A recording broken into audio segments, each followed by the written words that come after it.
Hello there. So day 29 of 365-day personal transformation. Hope this is going along well for you. I'm going to boil down Go Thunk Yourself Again, the second book, into a single video. It's going to go fast, so hold on to your hats. Reason being that it's pretty much now an adjunct to the main line of thought. It preceded Go Thunk Yourself itself because I was doing an analysis, I was doing a review, I was doing a study, but I had to know how to study or how to review or how to analyze something.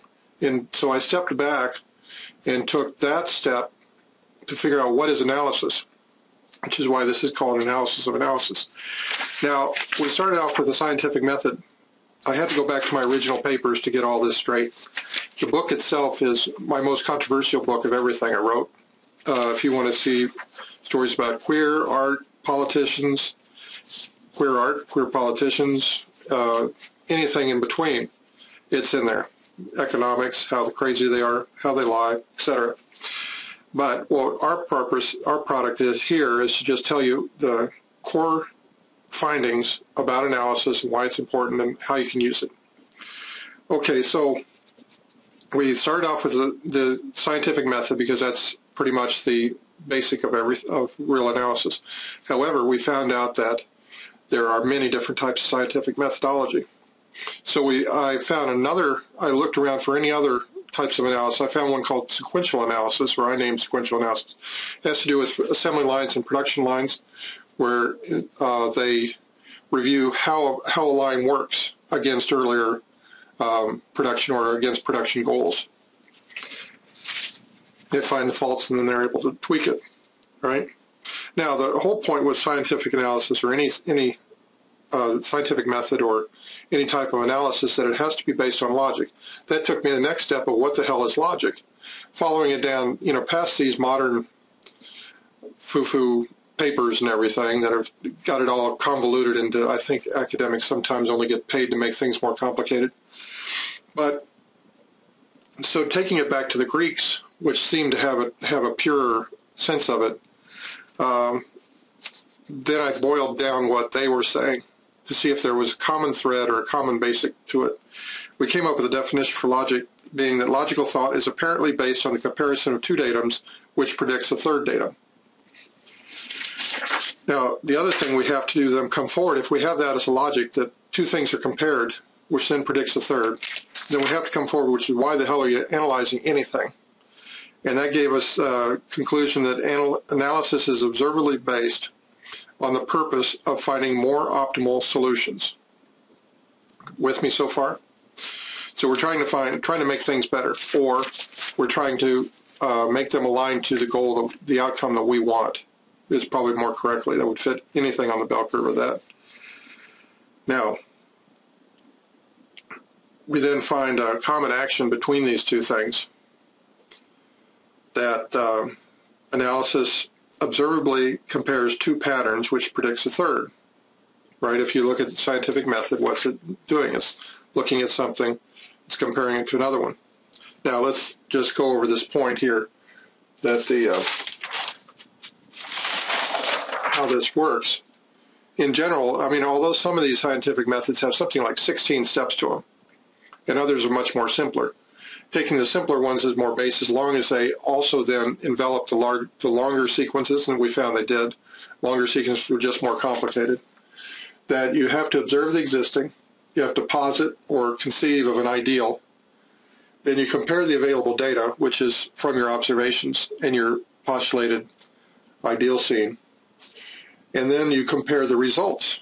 After you compare these two data, it will predict another datum coming out here, right? And then you compare the results that you get. Did the datum that came out, the outcoming product, did that move you towards the ideal or move you towards the result you wanted?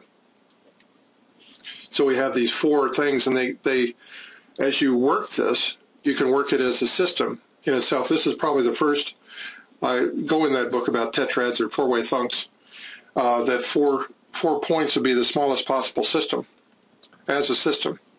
It really came from the influence of Buckminster Fuller's work on geodesic domes, where he found the tetrahedron, or the hydrogen atom, is the smallest possible, most stable structure of the physical universe.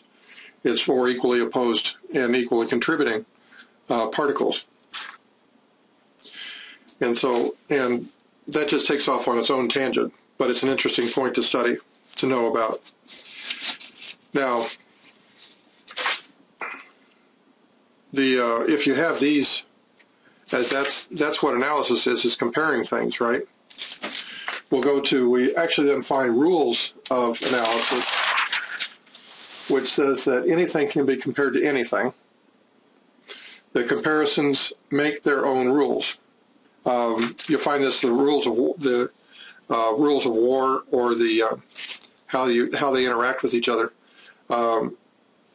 Two teams on any sport, they will define and derive and build their own rules for the competition. The competition is a form of analysis to that degree, right? You're comparing two teams within existing set of rules, and all these sports have their own rules.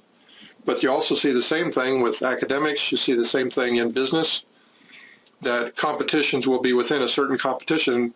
You'll often find that the guys that are playing unfair or tend to take over the majority of the market are changing the rules, so to speak, or are finding loopholes in the rules. And this is the biggest problem with government. They can't work as fast. They aren't as nimble as businesses are. So businesses can go and seek and find these loopholes and go into them much faster than government can take a rule and say you can't do that, or that's unfair. And government is a great thing for champion the people that have been victimized. Now, the trick with this is, when you do these comparisons, you find the comparisons aren't accepted in other fields. This is the whole thing of you have these, paradigms, which is that was the whole point of that, was you have a certain model or a certain set, and somebody to go outside of that thing is to break the paradigm for everyone else. And you'll find people, the biggest rejection in science is somebody comes up with completely something out of quote-unquote left field, right, or right field, right, that is completely different than anybody else thinks, and they'll just say, oh, this is full of it. He's quack, he's nuts, he doesn't, yet the question is, does it work, or does it improve does it improve something? Does it move it towards a more optimal solution? And that defines whether or not it's, valid as an agreement, as an analysis. Okay, so when you get all of that, you actually then come to, I'm shorthanding this immensely, but you'll then find that there's a lot more analysis types than are commonly used or commonly thought of as analysis. And while I started off with statistical analysis, sequential analysis, it actually opened up to, for instance, one definition of art is the quality of life or the quality of living. Anything is art is if it improves the quality of living, right? So if by that definition it actually is filling the purpose of analysis, so therefore an art could be considered, especially the humanities, would be considered a form of analysis. Take Star Trek, where it investigated all sorts of cultural phenomena through basing it into a far future scenarios, like the first interracial kiss was on Star Trek, right? And so you have these things where they're examining these points, and then of course the Westerns, High Noon, right? These things are investigating and going, writers do this all the time. They will put characters and actions and situations together in an emotional context to see what happens, just to throw them there and see how does this resolve. And so this is a form of analysis. Yes, it's entertaining, but it also tends to bring up the point that people use stories, use entertainment as a form of comparative analysis for their own lives. They see themselves in that character, and how would that character resolve this situation? Or is that character's resolution of that situation, does that reflect on how I would do it?